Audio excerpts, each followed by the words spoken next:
तप करना अत्यंत आवश्यक है। सबको तप करना चाहिए, परंतु तप करते समय हमें किन बातों का ध्यान रखना है। भगवद गीता के अध्याय 17 में भगवान श्री कृष्ण कहते हैं, देव द्विज गुरु प्राज्ञ पूजनम शौचम आर्जवम ब्रह्मचर्यम अहिंसा च शारीरम तप उच्यते। पहला तप बताया भगवान ने, शरीर संबंधी तप। तो कहा देव, परम देव परमात्मा की पूजा करना। द्विज, ऐसे महापुरुष जिन्होंने द्वैत पर जय प्राप्त कर लिया है।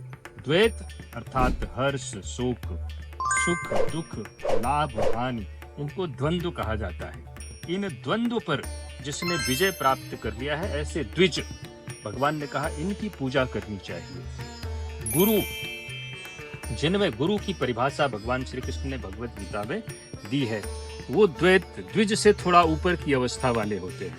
तो हमें गुरु का पूजन करना चाहिए। देव द्विज गुरु प्राज्ञ, प्राज्ञ अर्थात ज्ञानी महापुरुष जिन्होंने परमात्मा का साक्षात दर्शन किया हो। तो भगवान कहते ये चार पूजनीय हैं। इन चार के अतिरिक्त जो भी हैं वे सम्माननीय हो सकते हैं, आदरणीय हो सकते हैं, परंतु पूजनीय नहीं है।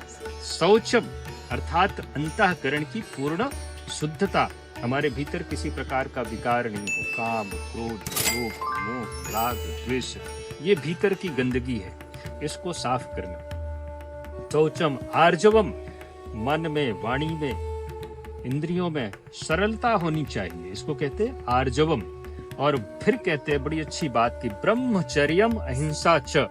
ब्रह्मचर्य का अर्थ हम लोग गलत समझ लेते हैं। ब्रह्म आचरति स ब्रह्मचारी, जो ब्रह्म अर्थात परमात्मा की प्राप्ति की विधि को जानता है और उसका आचरण करता है, वो ब्रह्मचारी होता है। वो स्त्री भी हो सकती है, पुरुष भी हो सकता है। इसलिए हमारे यहाँ शास्त्रों में देखिए तमाम स्त्रियां ऐसी हैं, एक से एक ब्रह्मचारिणी स्त्रियां।